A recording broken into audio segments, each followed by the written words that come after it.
Jumpa lagi bersama saya Coach Hendra Hilman di channel YouTube Coach Hendra Hilman. Senang sekali hari ini saya bisa sharing lagi kepada Anda mengenai tips yang saya akan bagikan kepada Anda kali ini adalah bagaimana strategi Anda supaya Anda bisa aman secara finansial ya, karena tujuan kita sebagai pemilik bisnis ataupun Anda yang profesional, Anda tentunya ingin membangun aset Anda sehingga menghasilkan income, dan bukan hanya aktif income tapi pasif income.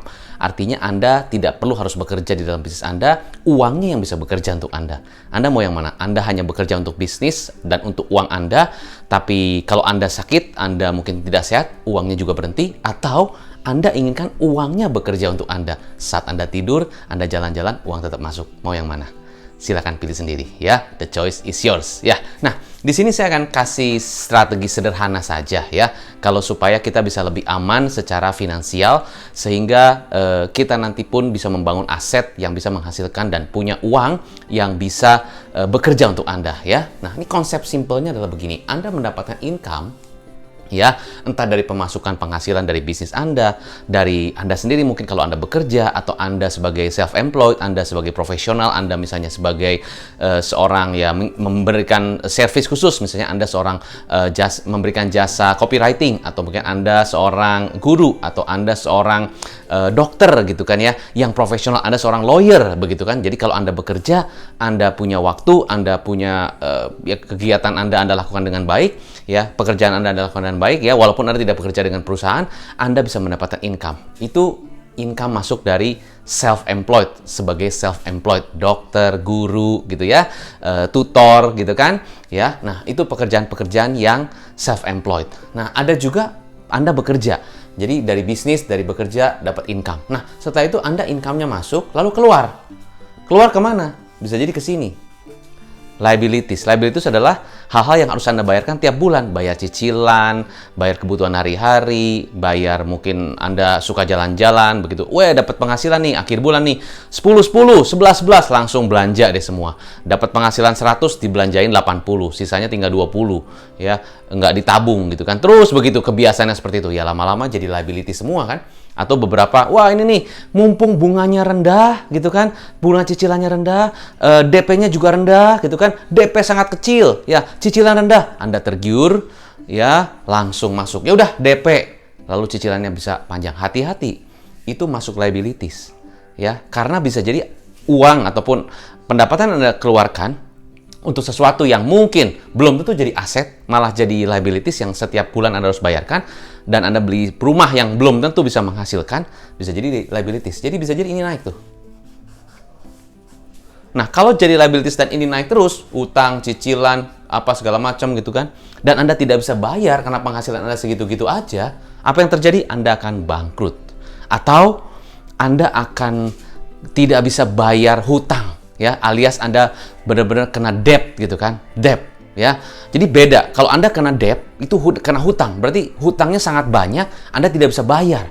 Beda dengan kalau Anda punya cicilan dan Anda bisa bayar. Jadi masih mending Anda punya loan, cicilan, tapi Anda bisa bayar, daripada Anda kena debt ya, akhirnya Anda nggak bisa bayar. Itu bahaya sekali ya, jangan-jangan bisa bangkrut. Nah, itu kenapa bisa begitu? Karena tadi tergiur dengan, misalnya adalah ada iklan tertentu yang bilang, wah pokoknya nih DP ringan, cicilan bisa panjang, bunga rendah. Hati-hati, Anda harus teliti ya. Saya tidak bilang semua properti yang punya iklan seperti itu tidak benar, tidak. Cuman Anda harus teliti dan harus perhatikan penghasilan income Anda. Bisa nggak bayar itu? Kalau bisa bayar, bagus. Kalau nggak bisa bayar jadi hutang, hati-hati ya. Malah nanti Anda jadi bangkrut dan Anda terus tergerus dengan pinjaman. Hati-hati ya. Pinjaman online, ya hati-hati tuh ya. Wah, tanpa ini, tanpa itu dan sebagainya, tanpa harus kasih jaminan apa-apa, hati-hati. Liabilities Anda makin gede ya. Justru yang harus Anda kumpulkan adalah bukan liabilities, dapat income, masuk out, mungkin bisa untuk bayar kebutuhan hari-hari, tapi Anda masuk ke sini, yaitu adalah aset yang lebih besar. Apa itu aset? Cash, jelas. Saving masih mending. Anda punya investasi di emas misalnya gitu kan. Anda beli saham dan memang sahamnya Anda tahu cara mainnya dan sebagainya, akhirnya bisa profit. Boleh juga ya, dan sebagainya yang menghasilkan return. Akhirnya ini bisa balik lagi ke sini. Coach, kalau saya beli properti boleh nggak? Boleh, asal Anda tahu bagaimana cara investasi di properti yang benar. Jangan sampai Anda baru tahu kulitnya, Anda langsung bilang, saya mau invest di properti. Tar dulu, Anda mesti pelajari dulu. Orang yang mahir di properti, dia research at least ke 100 properti. Lokasi properti, dia cek gitu kan. Kenapa ini bisa menguntungkan, kenapa enggak, segala macam. Jadi dia lebih tahu, punya due diligence, punya research. Baru ini bisa menghasilkan. Ini simple, sederhana. Jadi, mulai dari laporan keuangan Anda. Anda perhatikan income Anda, ya. Oke, tadi kan di awal saya bilang, apakah Anda mau aman? Di dunia ini tidak ada yang aman. Jadi, keamanan itu bisa jadi mitos. Nggak ada yang aman. Anda pikir, wah saya aman nih. Ya sudah, saya bekerja aja. No, nggak ada yang aman. Anda mau jadi, nih ya, kalau saya tunjukin grafik seperti ini. Anda pikir jadi employee aman? No. Satu hari Anda nggak tahu apakah perusahaan yang tempat Anda bekerja masih terus bisa survive atau enggak, kita nggak pernah tahu. Jadi belum tentu aman. Ya, dan Anda cuma punya satu customer, yaitu bos Anda. Kalau dia tidak cocok dengan Anda ataupun Anda tidak bisa perform di sana, bahaya. Anda tidak bisa bekerja lagi. Jadi tidak aman. Di sini juga bisa jadi tidak aman. Anda pikir Anda sebagai self-employed ya, Anda mengerjakan semuanya sendiri, Anda punya jasa ini, jasa itu, dan sebagainya, Anda kerjain sendiri lah, punya apapun bisnis Anda kerjain sendiri semuanya, fotografer, guru, dokter, atau Anda punya jasa apa gitu kan, yang semuanya harus Anda kerjain sendiri, ya kan? Anda nggak punya karyawan, tapi Anda mengerjakan sendiri, ya, itu bisa jadi juga bahaya. Kenapa? Karena kalau Anda sakit, Anda kurang fit, income berbanding lurus dengan Anda. Bahaya kan? Ya, jadi kalau Anda semangat, Anda sehat sih, ya bagus. Nah, tapi juga belum tentu bisa aman juga. Jadi tidak ada yang aman. Ya, aman itu cuma bisa jadi mitos. Jadi artinya apa? Kita terus harus berpikir gimana caranya supaya bisa maju. Nah, sekarang perhatikan, kalau Anda pindah ke kuadran ini, apakah lebih aman? Bisa jadi, mungkin bisa lebih aman daripada kuadran ini. Kenapa? Karena ini, ya, kalau Anda bisa punya sistem. Anda membangun sistem bisnisnya, Anda menciptakan sistem bisnisnya, ya bisa jadi Anda mungkin tidak perlu harus ada di dalam bisnis Anda bisa jadi jalan-jalan, Anda lagi mungkin waktu dengan keluarga Anda tetap miliki, dan bisnis Anda tetap jalan. Kenapa? Karena Anda bangun sistemnya. Anda sudah bangun strategi marketing, sales, dan sebagainya sudah bangun. Kalau Anda lihat bisnis-bisnis yang berskala besar gitu, yang mereka bisa survive 10 tahun, mereka udah bangun sistemnya. Sehingga bisnis owner tidak perlu ada di sana. Bisnisnya tetap jalan. Ya, udah dipikirin dong sistem keamanan, dipikirin dong sistem bagaimana cara marketing strateginya, bagaimana cara sales sistemnya, sebagainya, produk-produk yang dibuat segala macam sudah dipikirkan. Sehingga lebih aman dalam tanda kutip daripada di sini. Ya kan? Ya. Jadi, coach, saya mendingan di kuadran ini aja. Nggak apa-apa. The choice is yours. Terserah Anda. Anda mau di kuadran kiri apa di kuadran kanan, terserah Anda. The choice is yours, sekali lagi. Cuma kalau kita bicara keamanan, lebih aman yang mana? Kuadran kiri apa kuadran kanan? Kuadran kiri, ya, mungkin Anda secara income aman, ya, mungkin tiap bulan dapat income, ya, pokoknya ya dapatlah selama saya bekerja saya dapat income. Kalau ini kan belum tentu, betul kalau dari sisi situnya. Terus nomor S, ya pokoknya kerja gimana saya, coach? Orang saya, misalnya saya punya catering sendiri, ya, saya punya catering sendiri, saya punya, ya nggak usah banyak karyawan lah, 1-2 orang cukup. Semua saya masak, saya yang marketing sendiri, ya gimana saya? Ya pokoknya saya itu bisnis saya sendiri. Daripada saya bekerja kan, saya bekerja kepada perusahaan. Ya income-nya terbatas. Tapi kalau saya punya sendiri, saya punya catering sendiri, ya udah saya masak sendiri. Ya saya promosi sendiri. Ya sesuai ada uang aja. Kalau saya ada uang, ya saya promosiin. Gak ada uang, ya pokoknya minimal lah. Tapi tetap saya dapat customer. Ya betul. Dari sisi situnya sih memang betul. Lebih aman lah daripada saya mesti buat bisnis gede-gede, ngatur karyawan repot, bisa. Tapi hati-hati, kalau Anda di sini terus capek. Ya, Anda tergerus waktunya, energinya, dan segala macam. Anda bisa lelah. Kalau Anda lelah, yang masakannya siapa? Ya, kalau Anda nggak masak, gimana income-nya jadi? Susah. Anda bilang, karyawan susah, diatur susah, cari susah, kerja sendiri. Tapi capek juga. Aman nggak? Belum tentu aman. Kalau terjadi sesuatu dengan Anda, gimana bisnis Anda? Padahal semua anggota keluarga mengandalkan Anda. Bahaya kan? Nah, sekarang coba kita lihat pindah ke kuadran ini. B. Memang, ya, punya bisnis nggak gampang. Saya bilang punya bisnis gampang. No, business is not easy. Tapi bisnis kalau dibangun dengan cara yang tepat, dengan sistem yang tepat, is fun. Jadi saya sudah membangun bisnis saya, ya sekian, ya ada beberapa tahun saya bangun, sehingga saya tidak harus ada di dalam bisnis saya dan bisnis tetap menghasilkan. Saya bisa ke kantor atau tidak ke kantor, dan bisnisnya jalan. Di samping itu saya juga bisa melakukan passion saya, yaitu saya sebagai business coach, ya, dan saya tetap bisa punya waktu dengan keluarga. Bisnisnya jalan, ya, tapi tetap harus ada sistemnya. Lebih aman nggak? Lebih kalau saya sakit, kalau saya misalnya tidak fit gitu kan, bisnisnya jalan nggak? Menghasilkan nggak? Menghasilkan. Timnya bekerja nggak? Bekerja, karena ada sistem. Mereka bekerja by sistem. Jalan. Lebih aman mana sama sini? Lebih aman ini. Karena lebih amannya apa? Karena kitanya tidak harus terus-terusan di sana. Ya kan? Kan yang paling bahaya adalah kita sendiri. Kita yang paling bahaya. Kenapa? Kalau bayangin di sini nih. Kalau sampai terjadi apa-apa dengan kita, apa yang terjadi dengan income kita? Udah, selesai. Ini, kalau terjadi apa-apa dengan kita, sistem tetap jalan, karyawan tetap bekerja, produk tetap laku. Ya kan? Tetap jalan. Tapi, pastinya ada challenge-nya. Jadi pilihan Anda sendiri, mau tetap di sini apa di sini? The choice is yours. Cuma saya kasih tahu aja. Ya, ini sedikit tentang membuka wawasan Anda sehingga Anda lebih mengerti. Saya harusnya di kuadran mana? Bisa saja saya di sini. Bisa saja saya dalam tanda kutip saya berlindung di sini, bisa. Ya, berlindung karena wah cari karyawan susah, wah dan segala macam, lebih baik saya kerja aja dapat fixed income. Anda pikir tiap bulan dapat fixed income aman? No. Nggak ada yang aman. Lebih baik kita buka wawasan kita buka dunia baru. Oh, begini caranya. Oh, begitu caranya. Oh, ternyata trennya begitu. Anda buka lah. Ya. Karena dengan kita membuka wawasan, kita belajar lebih banyak, kita bisa lebih punya opportunity untuk bisa mendapatkan income lebih banyak. Ya. Nah, itu dia.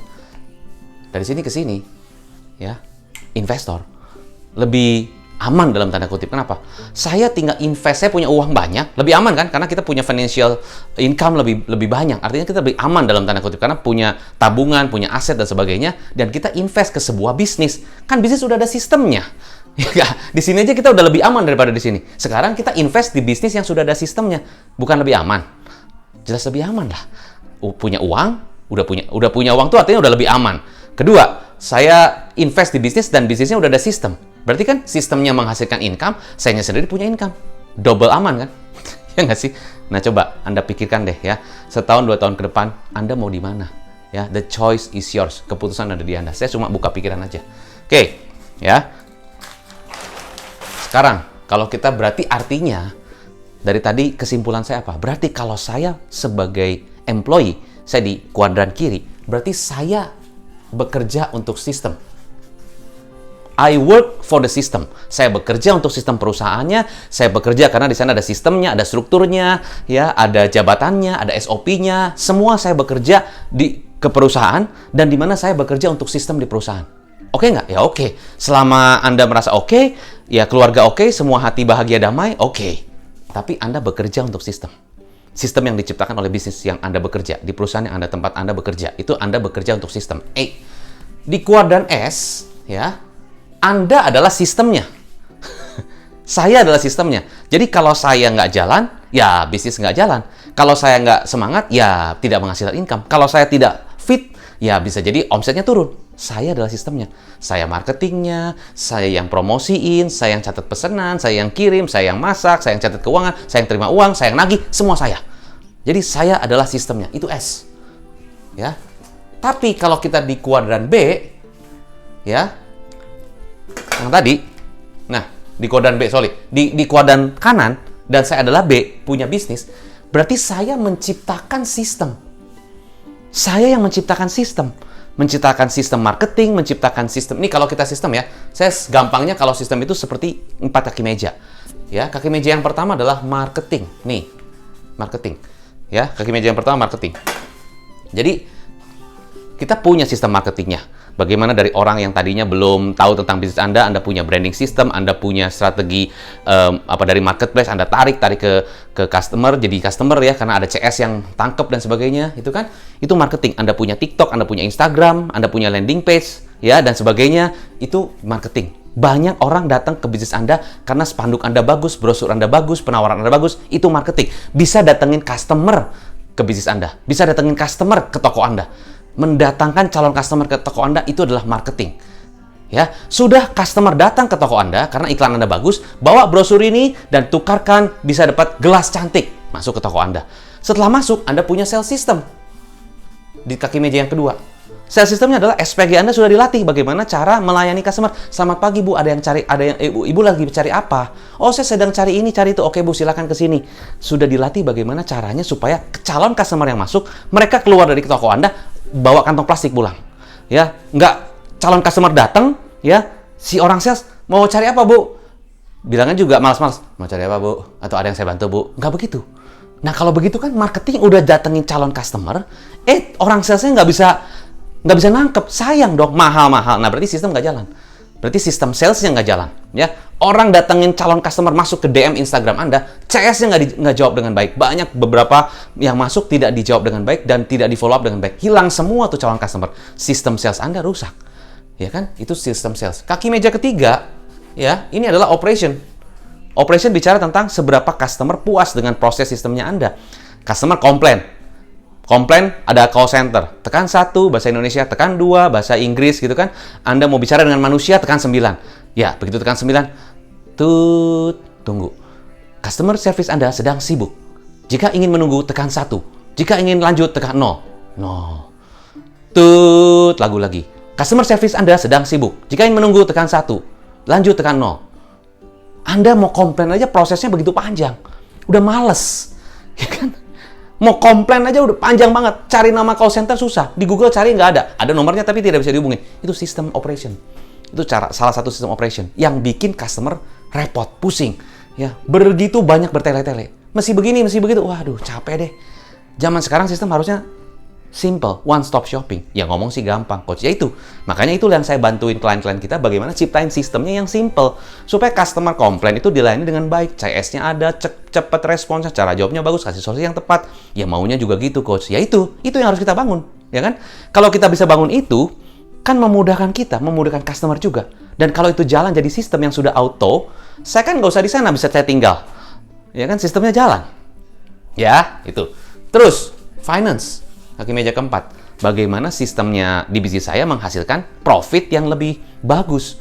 Yaitu sistem profit strateginya gimana? Supaya produk yang dijual, berarti masuk ke pricing strategi, ya, mendapatkan cash flow, pembayaran juga langsung cash, gitu kan? Ya, dan tidak cuma hutang aja, maksudnya tidak piutang ya, bukan hutang. Jadi customer berutang gitu kan. Bukan piutang banyak, tapi cash. Nah, itu sistem strategi cash flow strateginya, profit strateginya sudah di-manage oleh sistem di keuangan. Ada pengontrol, ada monitoring dan sebagainya, sehingga keuangannya jalan terus.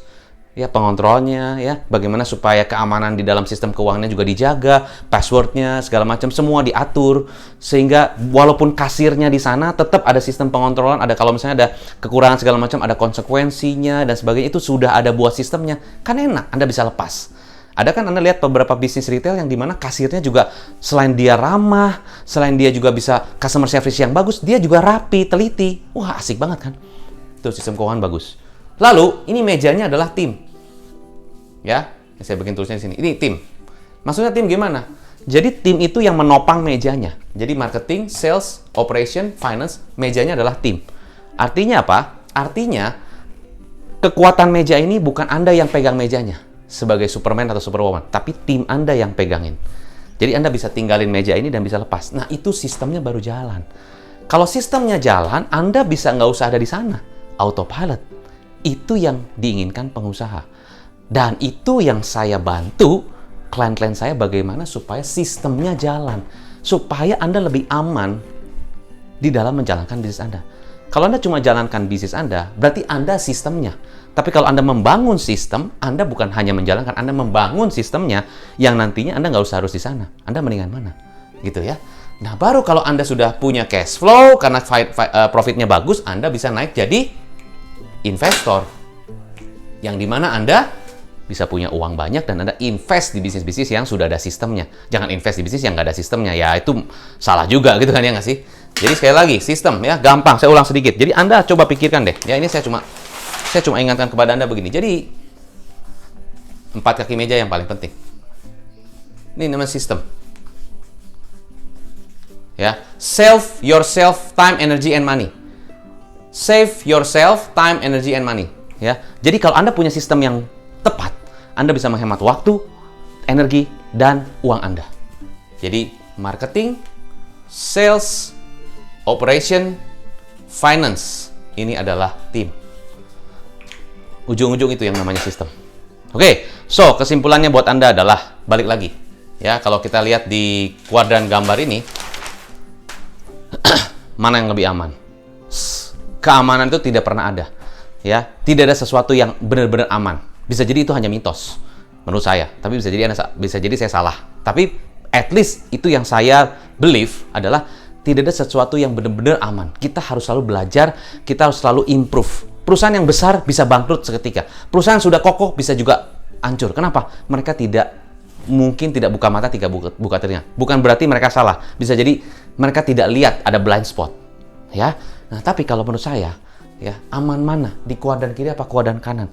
Saya sendiri pernah di kuadran kiri, pernah jadi karyawan, pernah jadi self-employed. Semua saya kerjain sendiri. Sekarang saya sudah di sini dan sekarang saya udah mulai ada di sini. Saya invest ada salah satu bisnis saya yang saya invest dan sudah ada sistemnya, saya nggak usah ada di sana. Ya, dan ini bersyukur. Saya bukan masalah, saya bersyukur bahwa saya bisa pindah ke dari kuadran kiri ke kanan dan saya bangun sistemnya, bangun timnya, dan bersyukur saya sudah bisa punya bisnis autopilot. Ya, dan saya saat ini dengan passion saya bantu klien-klien saya untuk bisa punya bisnis yang punya sistem yang benar sehingga mereka pun bisa punya bisnis autopilot. Nah, itu sedikit sharing mengenai tips kali ini. Semoga bisa membantu Anda, para pemilik bisnis dan para pengusaha dan para profesional di luar sana. Think of yourself, ya. Setahun, 2 tahun dari sekarang, at least setahun dari sekarang, financial security yang seperti apa yang Anda inginkan, ya. Jadi Anda harus lakukan apa dengan Anda melihat atau menonton video ini? Silahkan komen di bawah. Oke, saya Coach Hendra Hilman. Sukses selalu, take care, salam positif, dan salam pengusaha.